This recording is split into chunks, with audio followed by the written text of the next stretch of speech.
Good morning. Welcome back. If you have been with us since 6 a.m. in the morning on AM Live, but if you're just joining us, good morning. I hope that you're having a better start to the day. Welcome to the show. My name is Winnie Lubembe and the show is your world. So today we'll be looking at suicide prevention because, again, we all know that 10th September, there was a conversation again, and this is as far as suicide prevention is concerned. It's actually the World Suicide Prevention Day, and there is a theme that, again, has been ongoing from 2021 to 2023. It's called the triannual theme, and that is as far as creating hope through action. So today we interrogate and get to understand, first of all, suicide, right? How are we doing? How are people understanding and responding towards the same? What kind of support is it important for all of us to just offer anyone who is around us and needs some sort of help? But before then, let's take a look at some of the numbers and what exactly they say. So according to the World Health Organization,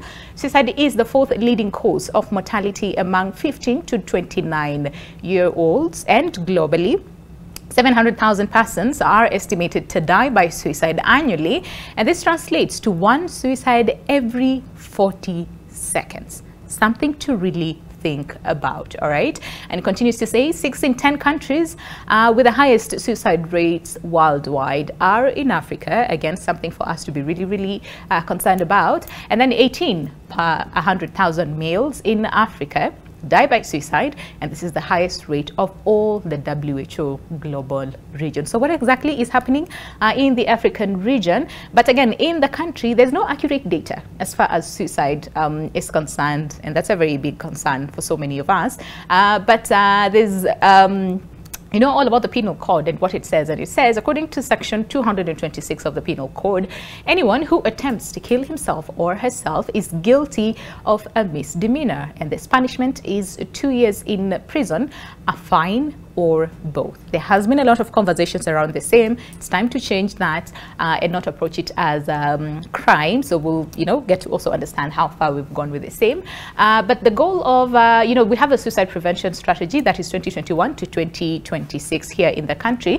And the goal of this suicide prevention strategy is to attain a 10% reduction in suicide mortality by the year 2026, including establishing and operationalize suicide prevention program at national and county level to strengthen supportive policy, legal and financing environment for effective implementation of suicide prevention program.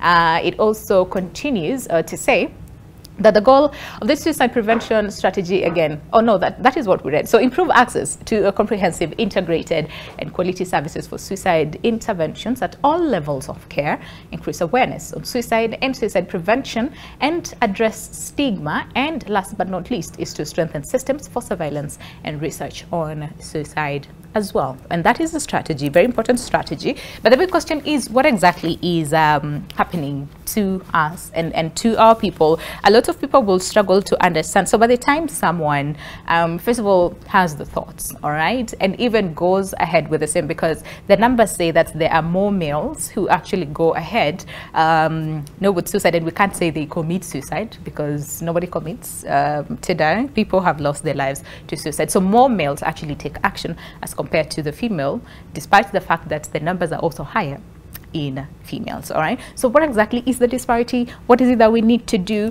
so that, again, we prevent as many cases of suicide as possible? To help us with our conversation this morning, I am joined by Nancy Nyambura, who is a clinical psychologist. Good to have you this morning. How are you doing? I'm very well. You look very beautiful. Thank you. You look really very beautiful, and thank you so much for coming by this morning.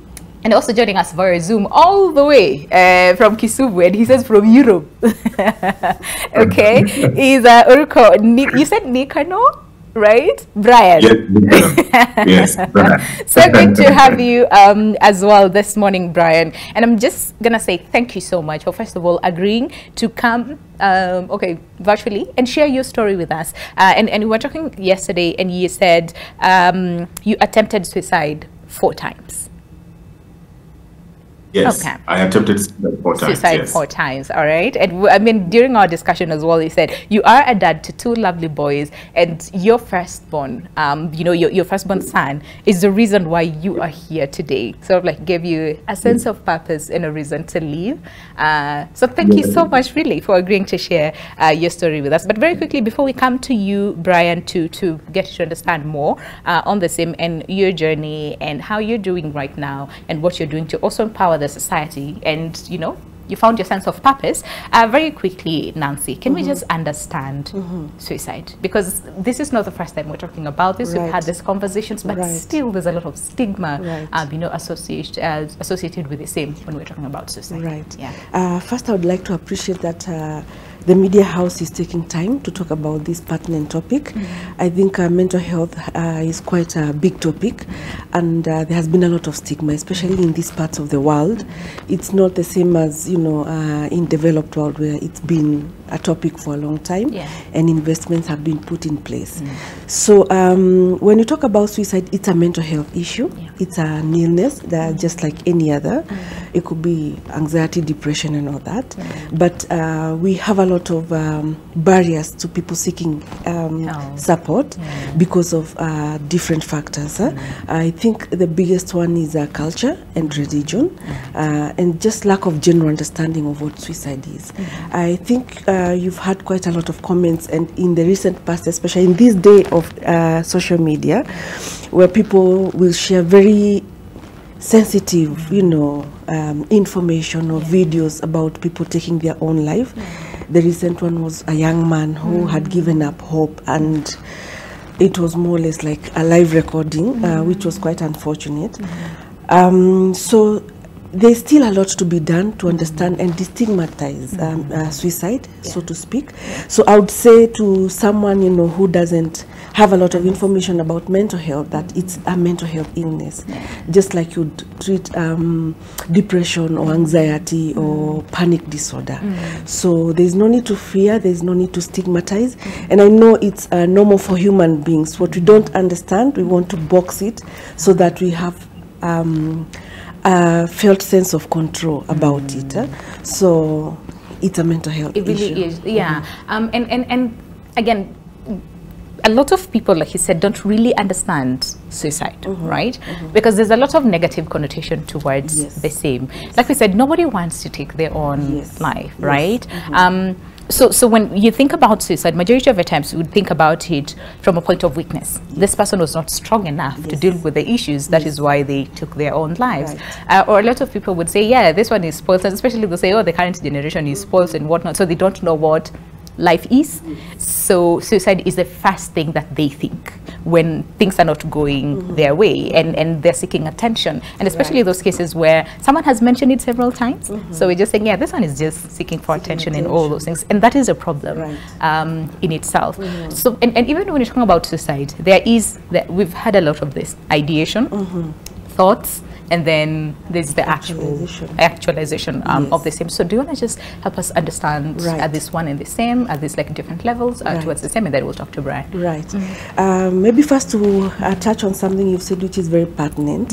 Suicide is not, when people attempt suicide or complete suicide, it's not a sign of weakness. You know, we don't say you have malaria because you're weak. You have typhoid because you're weak, or you have cancer because you're a weak person. The same thing with mental health. You don't have it because you're weak.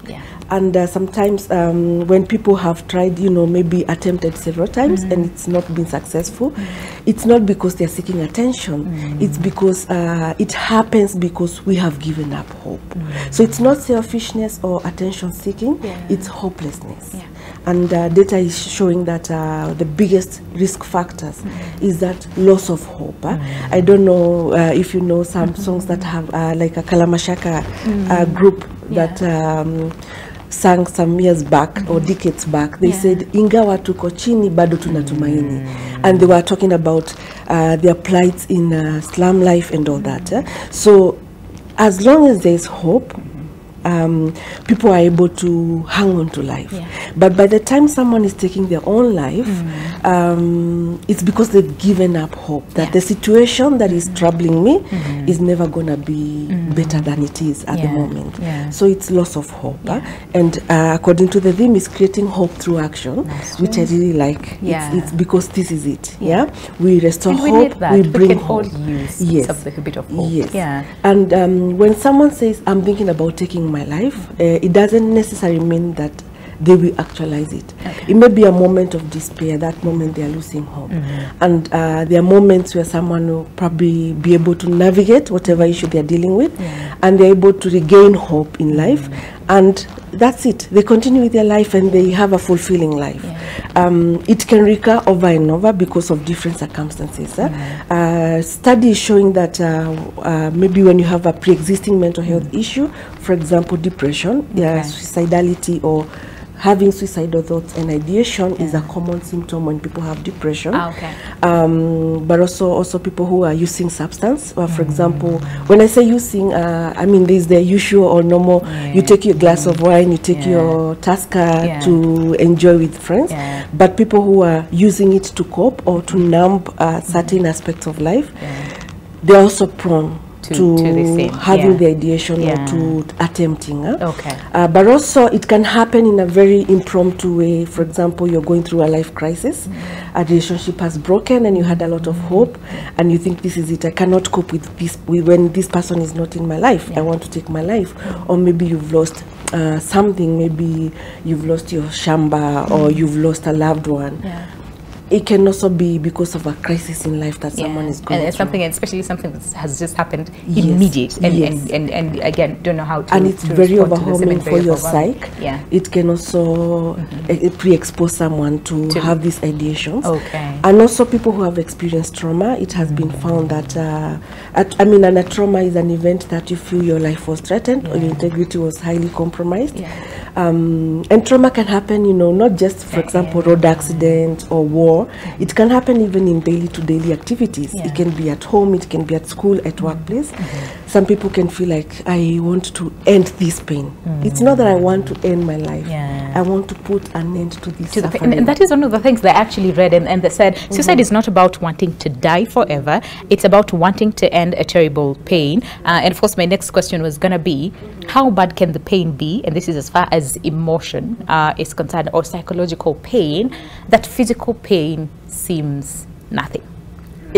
Physical pain seems, compared to that emotional pain, physical pain seems nothing, that this person might, again, like you said, have ideations, have the thoughts or actualizing the same. But before you answer the same, and I know we've not talked about, the thoughts, in itself and what happens, how does it come about, and by the time one gets to that aspect of actualization, we'll come back to that. But let's speak to Brian, because Brian, like you said, 4 times attempted suicide, and you lost your mom, and then later on you lost your dad at very short intervals of time. So let's just go back. Let's go back to those moments. Thank you so much, Winnie, and to our guest also on studio. My name is Brian, and all the way from Europe, like you had mentioned. My Kisumu, that is. My attempt on suicide was not once, not twice, but 4 times. Suicide attempts are basically meant to numb the pain that you're going through. When I lost my mother in the year 2001, I wasn't prepared for that. I wasn't prepared for that. Yes, I had got an understanding of what death means. And I knew very well that when somebody dies, because I was young, unlike the narrative that we give our young ones, that when somebody dies, they've gone to be with the Lord, and we will join them, or maybe they've just gone on a trip, and they're going to come back. So I understood what death means, that if somebody dies, they don't come back. They are gone forever, you know. Unlike me, my brother did not understand what death means.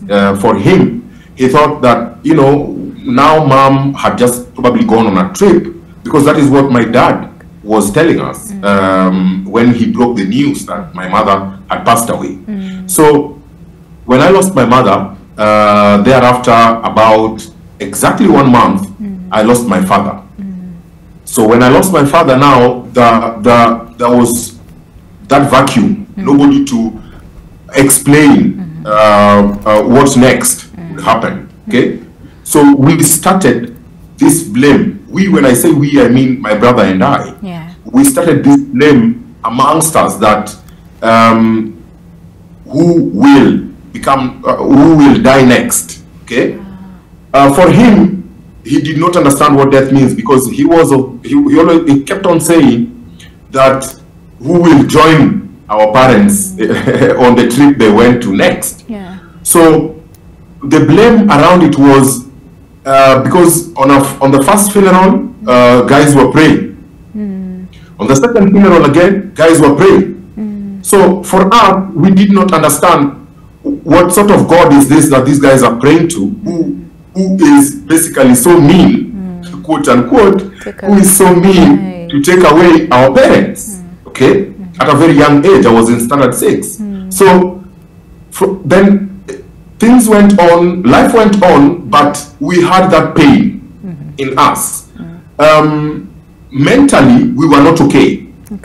We were not okay. Counseling hadn't taken a peak back then.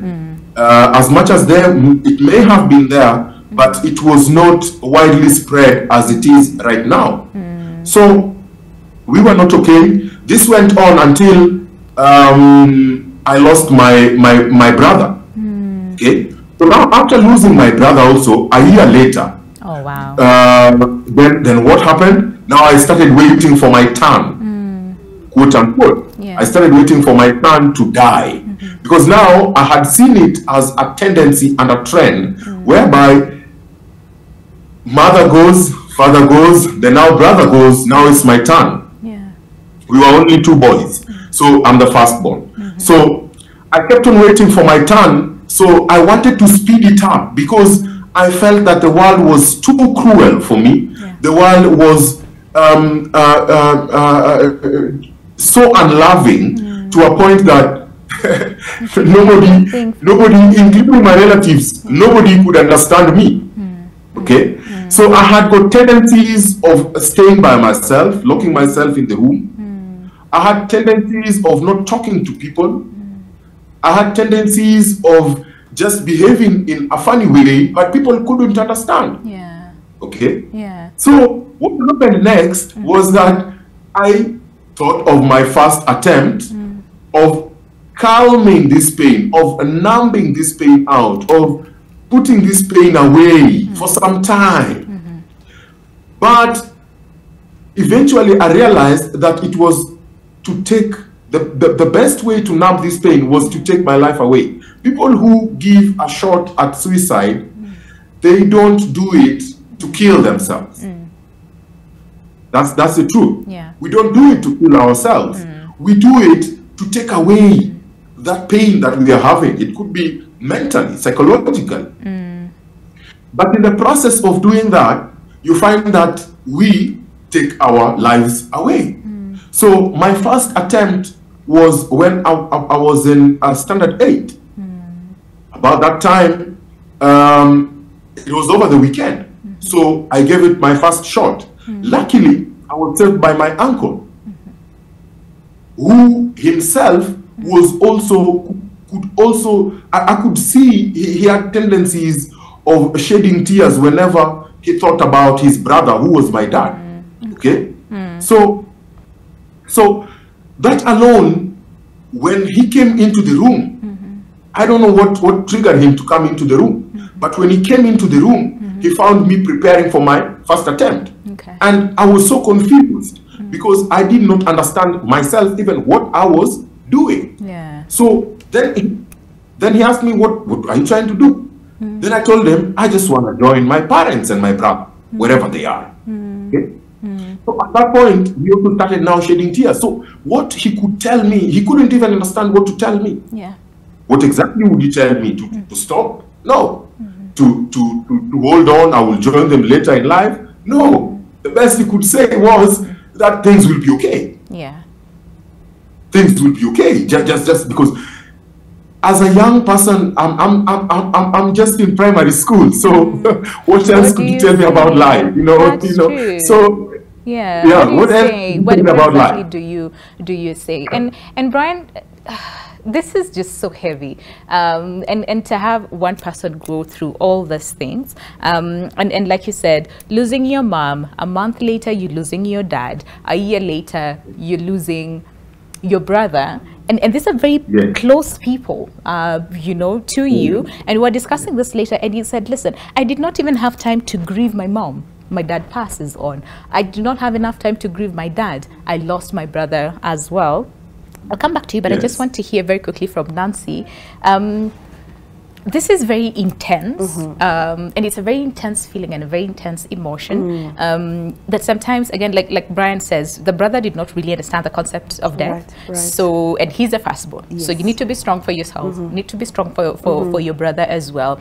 So all these things and this very intense emotions, what can it do to the brain, first of all? Right. Because it's just very heavy, really, for one person. Yes, and I do want to appreciate you, Brian, for sharing your story. A key tenet of healing is owning your story and telling it. Yourself. I can only imagine, I mean, class 6, that's around 12. So this is also a pre-adolescent stage. So he's also entering a very intense phase of life, adolescence. And I can imagine losing your parents and not even having the moment to grieve because your father is gone, your mother is gone, and then your brother. And it's only normal to think this is a trend. I'm next, I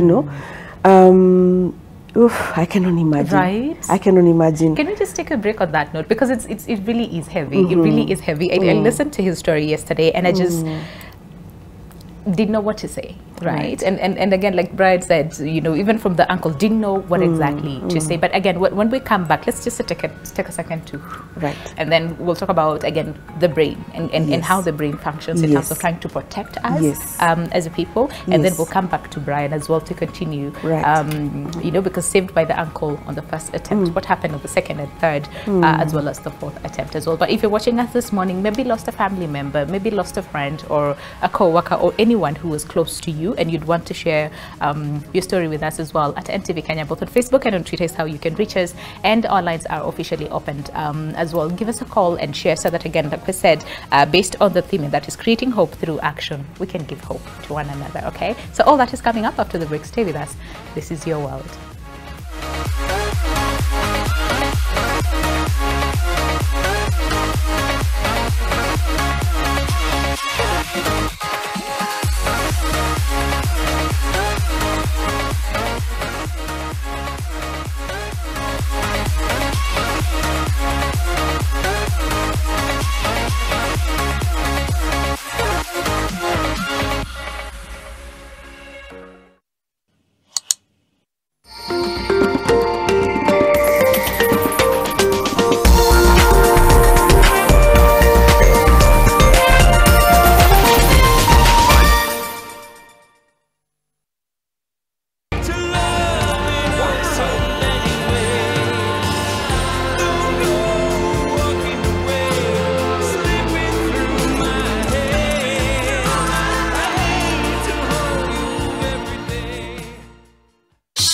Your best skin with Nivea Nourishing Cocoa Body Lotion with 5-in-1 Complete Care. The deeply nourishing formula prevents your skin from drying with precious cocoa butter and deep moisture for smooth and healthy looking skin.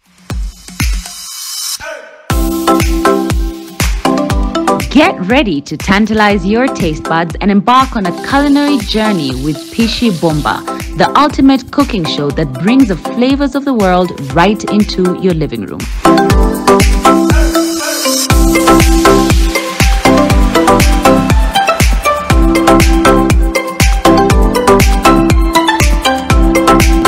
Tune in this Sunday at 6:30 p.m. with me, Claire Karatu, for a mouth-watering adventure. Pishi Bomba, Cook, eat, enjoy.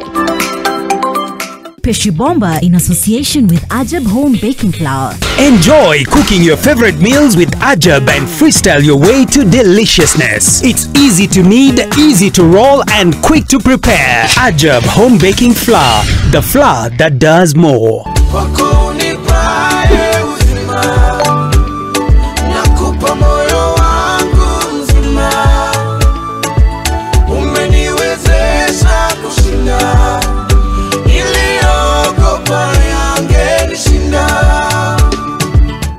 To get Moyo Wangu by Guardian Angel, dial star 812 star 799 hash.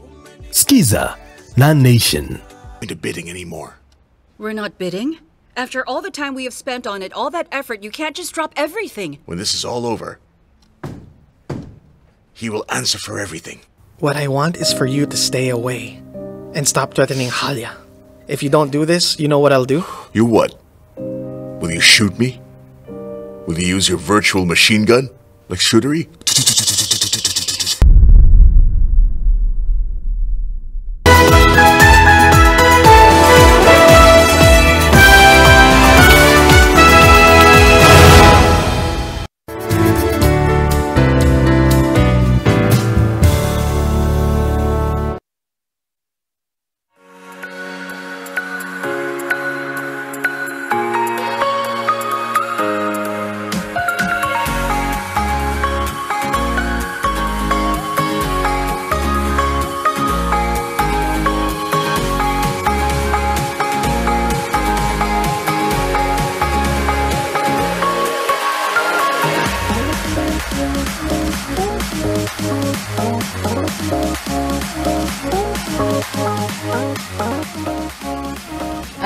Welcome back. 35 minutes past the hour, and our conversation this morning on suicide prevention. Like I said, on September 10th every year, the world marks World Suicide Prevention Day, and there is a triannual theme that says creating hope through action. And of course, today here on the show, we'll try to understand, so then what actions do we need to take? Because like we said, I think we mentioned this during the first part of the conversation, or no, we were discussing this during the break and said suicide has no, it does not discriminate or choose and say, today I'll visit this family and then, you know, look at this other one. And it can happen to anyone. And the face of suicide as well, one would ask, what exactly does that look like? Because sometimes you see people who are very strong, and they tell you, you know what, I've had suicidal thoughts. Or others who we think are very strong, they have everything, you know, they have their life in order, but still die by suicide. So the big question is, what exactly happens to the brain? But I think you'll also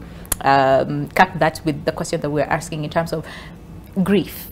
And Brian said, I did not have enough time to grieve any of, you know, my parents and my brother as well. And, you know, and I got myself to that level of, I'm trying to hasten, you know, my turn as an individual. So let's talk about the brain and what happens in these two scenarios. Right. And the brain is an amazing organ. It can accommodate a lot. And like I'm saying that at that time, we were saying during the break, Brian was a child. So even the concept of death probably was not as mature as it is maybe today, as he shares his story. So you can imagine that pain of losing a parent. Your social support has been uprooted, your sense of protection and safety has been taken away, so you feel very vulnerable. And he was highlighting he was feeling very alone, no one understands him, so you start feeling like no one gets me. You understand?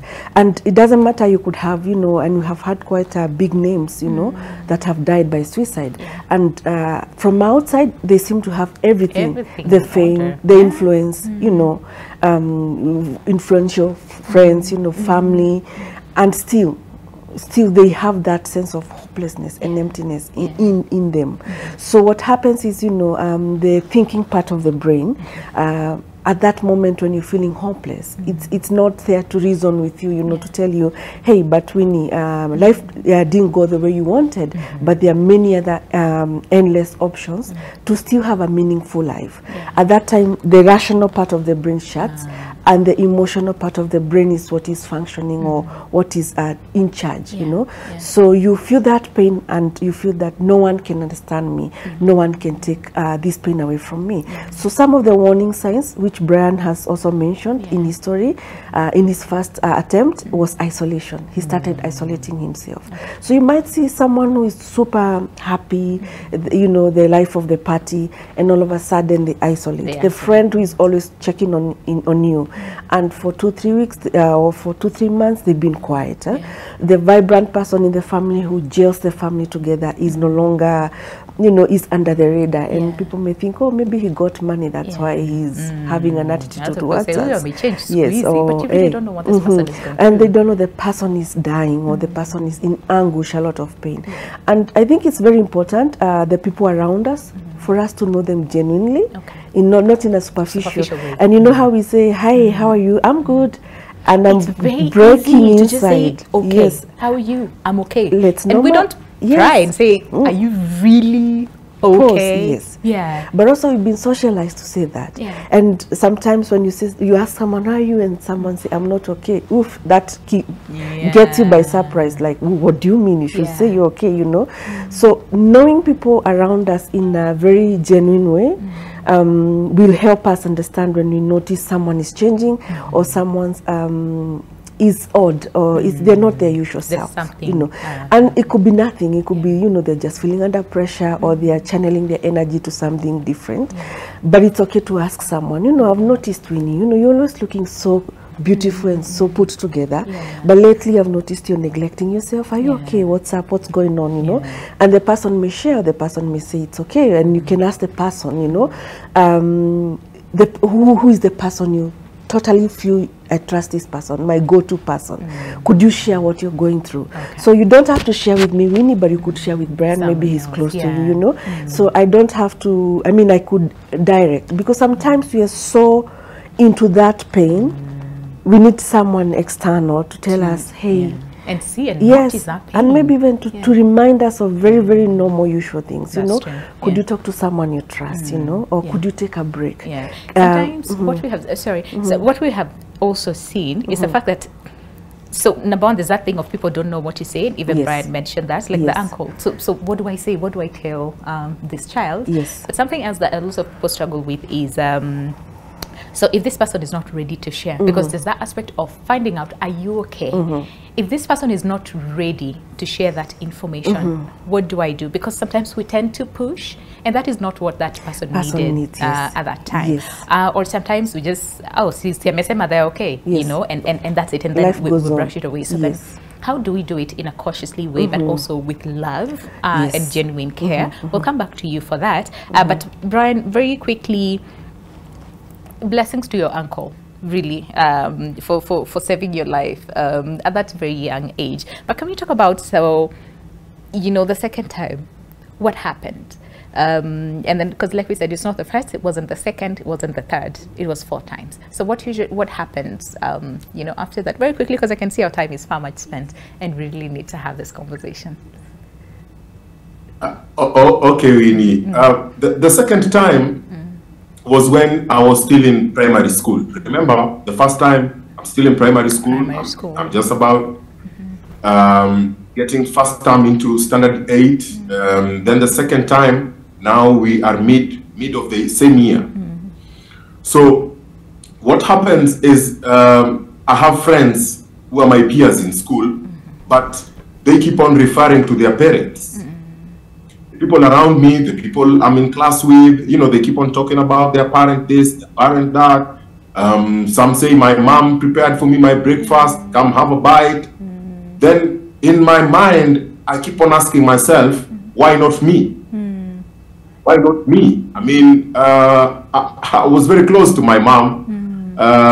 Some may term me as a mother's boy. I was very, very close to my mom. So every time I would hear somebody mention anything to do with their mom in school, it would deeply affect me even in class. So I went ahead and had my second attempt in school when the rest of my colleagues were in class. So the person who saved me in my second attempt of a suicide was a cleaner, the school cleaner, who found me, who noticed something peculiar about me because of the way I was walking towards the toilet, and then I got to one corridor and I started shedding tears. I became very, very emotional. If somebody would tell me something negative about myself, I would absorb it. It would then stick on me. So it started even affecting my self-esteem. It started affecting how I viewed myself ideally. How do I see myself? What do I want to become? It completely even affected the dream that I had for myself of, you know, one day becoming so and so. So that second attempt is now what triggered my uncle to be very keen. Unfortunately, just when I was about to now get into secondary school, high school, he passed away. Oh, I'm sorry. He had started noticing the tendencies, because now because the school was also telling him that there's something about this young boy that we would like to investigate, or we would like to also give us an understanding of this young boy, since you stay with him. But he couldn't get it right. All he knew in his mind was that I was affected by the death of my parents.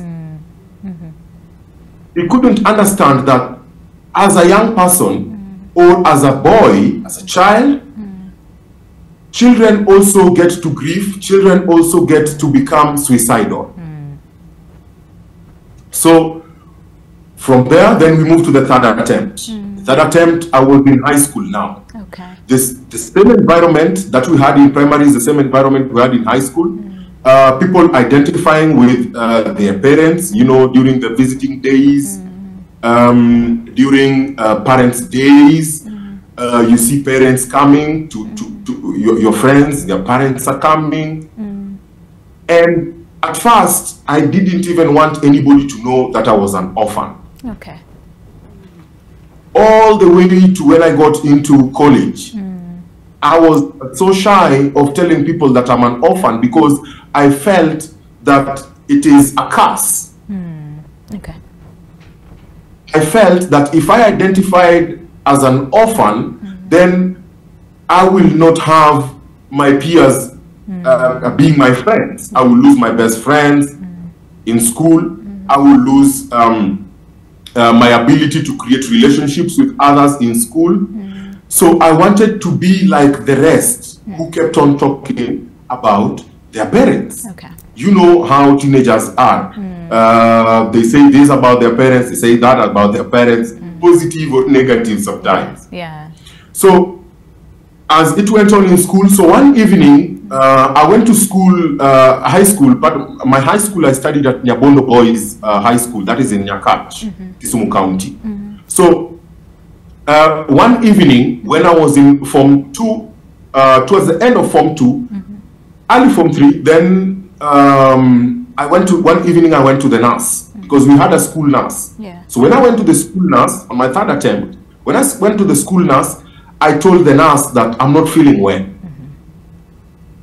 I'm not feeling well. So she asked me how are you feeling? But I couldn't also explain how I'm feeling, because I wasn't literally sick. But I needed the nurse to prescribe for me some medications so that I could take an overdose of those medication that she would have prescribed. So the nurse gave me some medication. When she gave me some medication, then I went ahead and I kept them. So after dinner in school, so we're in a boarding school. After dinner, then what next did I do? I waited for us to finish our night preps. So after the night preps, then that's when I executed the plan with the hope that I will not wake up tomorrow. And I will not identify with this cruel world. I will not identify with this pain that I'm feeling of missing my parents and my brother. And Matthew, at that time, I started becoming very keen on writing. I would write my thoughts down. I had a special book where I would write how I feel and how I'm planning to take my life away. So when we went for now, when night preps had come to an end, then now we had gone to the dormitory for the evening rest, preparing for tomorrow. So I prepared everything, and then I said to myself, I want to end it all, but I want to end it all wearing my full school uniform. Okay. So I dressed up in my full school uniform, including the tie. And then I took an overdose of the drugs that I got from the school now. Then I went to bed, hoping that now I will not feel the pain anymore, and I will move to the next realm, a peaceful person, and at peace and with no pain. Unluckily or luckily, morning came. Luckily in this case, let's say that, yes. Morning came and I woke up. Yeah. And I couldn't believe it. It's not working at all. So I started now dealing with also the frustration. What is happening? I'm trying to hasten the time for my death, but it's not working. Yeah. I'm not getting results that I need. Because I woke up, I found myself waking up. Of course, I woke up late because of the overdose. I woke up a little bit late, but at the end of the day, I woke up. So it was not working, but my behavior, I became now a loner. I was sitting alone. I couldn't talk much, but again, in my character, I was very wild. Okay. Very, very wild. Even my relatives could notice that I've become very wild. How I would behave, and I would behave in a very funny way. Okay, because I was looking for an escape route, but I was not getting it. Okay. Okay. So now comes to the fourth attempt. Now comes the fourth attempt. And now I am in college. I enrolled for my diploma in law at Embu College, which unfortunately I did not finish because I was implicated in a strike, because I became very wild also in college. Yeah. I became unruly in my character. So in this fourth attempt, it was my roommate who had gotten a note. Remember, I had started writing about how I feel. Yeah. He had gotten this note, Yeah. and when he got this note, he played more like a watchman. So he saved me. So when he saved me from that, then he is the first person who told me, Brian, since you can write about how you feel, why don't you write articles for the school? Okay. All right. Yep. Yeah. Okay. I mean, that's just a lot. There's so much to pick from Brian's story, and like we said earlier on, so there's change in behavior, in personality. There's also the frustration that this is not working. Yes. The pain of being alive is too much. I just want to go join my family, but that is not working as well. And then there's also the positive, part where he says, since my roommate, got a wind of how I was behaving and what exactly was happening, and read through, my journal and all those things. So I've monitored, to see what exactly is this person doing and how they're doing and all those things. And I think this speaks more of support. Yes. And the kind of support that is around us. Do you want to just speak quickly on the same? Because again, I can see your time is far much spent, and this is not a conversation that we can just have in 1 hour and complete. So do you want to just speak on the same? It's true. Yeah. Yes. At the warning sign, feeling like I'm a burden, isolating. But one of the key things about, building that mental fortitude is that support. Yeah. And I really feel so grateful that at every moment, Brian, there was someone, you know, who took a pause and saw you. Because one of the innate need in human beings, regardless of who you are, the president of the most powerful country, is to be seen, to be heard. And Brian, you got this from all these people who saw you, you know, your roommate, the cleaner, your uncle. So building that support network is very, very key. And I think it's something we also need to teach even the young ones as they grow to build, to be able to build and to sustain these relationships, genuine supportive relationships. People who can ask you, are you okay? I'm not okay. Tell me about it. I'm thinking of taking my life. And I'll ask you, you know, do you have a plan? Have you thought of a plan on how you want to take your life? You're not saying it in a mocking way, but you want to find out, is there a plan, or is it just a latent thought, you know? How can I be of help? Don't assume you know what they need. Ask, how can I help you? Sometimes they just want someone to listen to. Sometimes they want someone to point them towards proper help. And you see, the beauty of your story, Brian, is it wasn't, you know, like a psychiatrist or psychologist who saved your life. It was the ordinary person, me and you know, the cleaner, just listening and acknowledging your tears. And you felt seen at that moment. They humanized your pain. So to humanize people's pain, we can do a lot. We don't have to be experts in this topic. See this person, humanize their pain, tell them, I don't know what you're feeling, I cannot imagine, but thank you for trusting me. How can I walk this journey with you? Can I be checking in with you every morning or every evening? You know, can I spend time with you? Can I accompany you to go see a counselor? Maybe it's your first time to see a counselor or a psychologist. Can I accompany you? If they are put on medication, because sometimes they will be put on medication to help stabilize the chemicals in the brain. Have you taken your medication? Can I be accountable buddy to check in if you've taken your medication? Very simple things we can do for people. And that also answers my question. Remember, you know what I was asking earlier, in terms of understanding your place in this person's life, in terms of, do you keep on prying? Do you keep on pushing? Do you wait until they're ready, you know, to tell you what exactly is happening? And like what you're saying, ask. What is it that I can do for you to help? What is it that you need from me at this particular point? Really, really like that. And Brian, I know there's so much that really happened between the first attempt and the last attempt. There's so much that happened that, again, 1 hour is not enough. We might need like 10 hours to just go through that. But we're so happy because one of the things that you also mentioned is you had a child, and you said your firstborn is they saved your life. They give you purpose, they gave you meaning, because again, like you said, you know, earlier on, it's counseling, you know, psychology was not really, you know, big at that time. So it could be difficult to understand. So who do you talk to? Who, you know, do you express your feelings? So do you want to just take us through very quickly? Our time is not on our side, but very quickly in terms of how you found purpose and you found a reason to live, and this is through your son, because you named him after your dad, Yes. Okay. Do you want to take us through that very quickly? Great. Very quickly.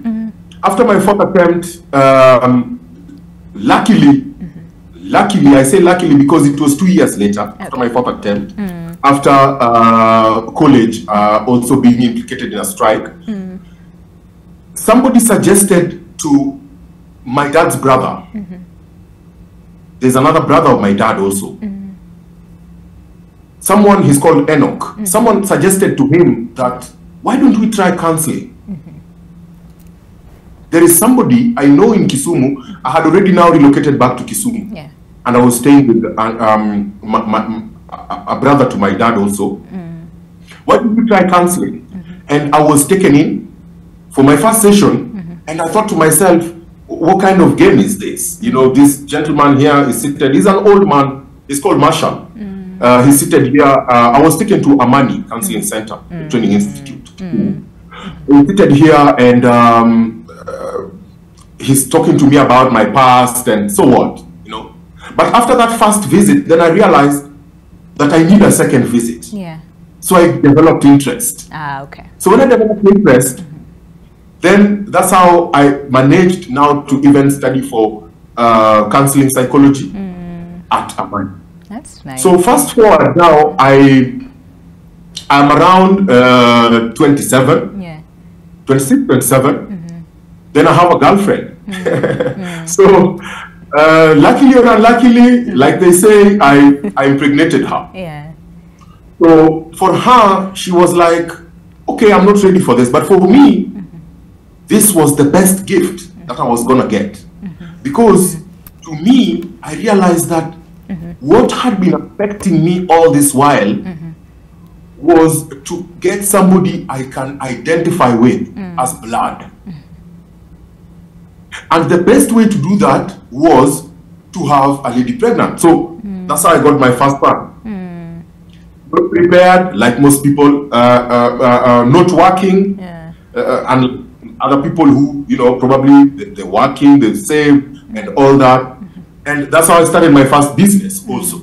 So that alone gave me the realization and the attitude, a positive attitude of self-actualization now. Yeah. That if I have gotten this bundle of joy, then there is a reason for me to leave. Yeah. So naturally, 2 years later, now I got to see the reason. Because 2 years later, I was able to start my business during COVID, which is now the biggest errands and logistics services company in West Kenya. Look at that. Look at that. And finding hope. I know we need to end the conversation now, but just in case someone is watching us this morning and thinking, so how do I find hope? Because I am depressed. I am going through like an anxiety. I have an anxiety. I have all those things. I have suicidal thoughts, ideations, and all those, and even attempts, right? What is it that you'll tell people in terms of finding hope and finding purpose, even after growing through all these traumatic events that really, honestly, it's just too heavy for one person to go through? Very quickly, in like 30 seconds. For me, for somebody who is going through and they've lost hope, the first thing is to journal. Talk to yourself through a book. Talk to yourself first. In the process of talking to yourself, then you will note down, you're communicating to yourself how you're feeling. So ideally, you're opening up your self-esteem and you're idealizing it to the weaknesses that you have. You will be noting them down. Second thing, seek counseling. Counseling now is available. It is everywhere. Seek a professional. Seek a professional. The professional will guide you through rebuilding your self-esteem and getting to learn and realize or develop your self-awareness. Okay. 3 is to, as you move through your day in, day out, work on digging into your purpose. What is the reason? What could be the reason why you really want to save yourself for tomorrow? Okay. You know? All right. Because deep down, what happens is we know exactly what we are capable of. Whether we are suicidal or not, we all know what we are capable of as human beings. There are even moments where we get a glimpse of all the potential we have, you know?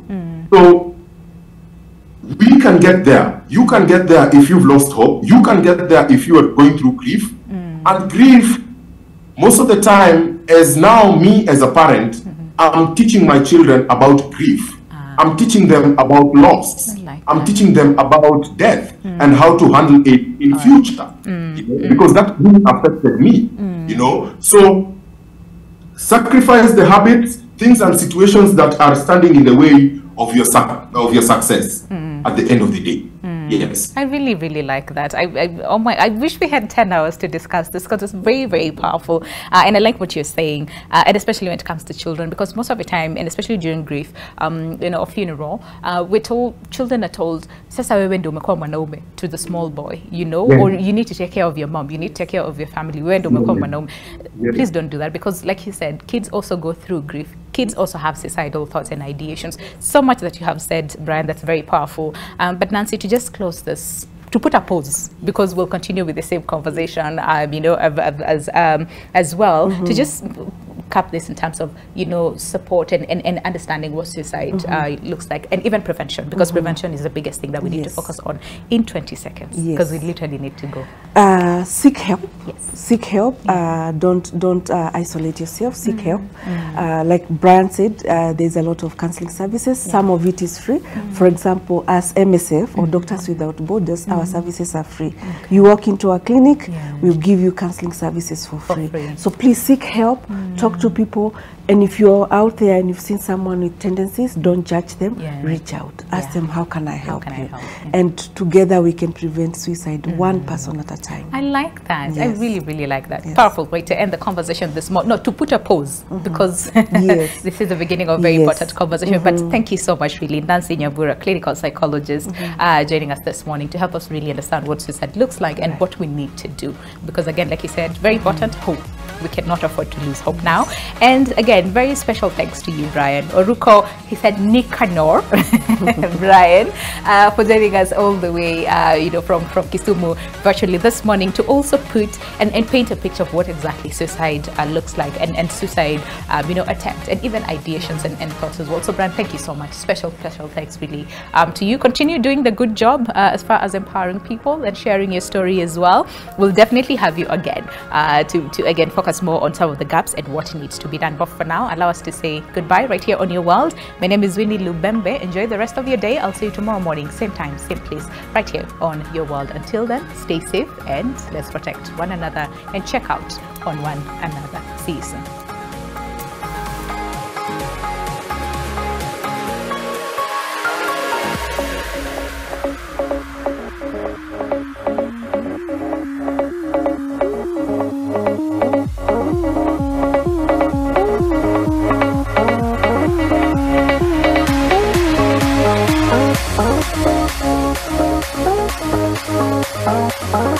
Oh,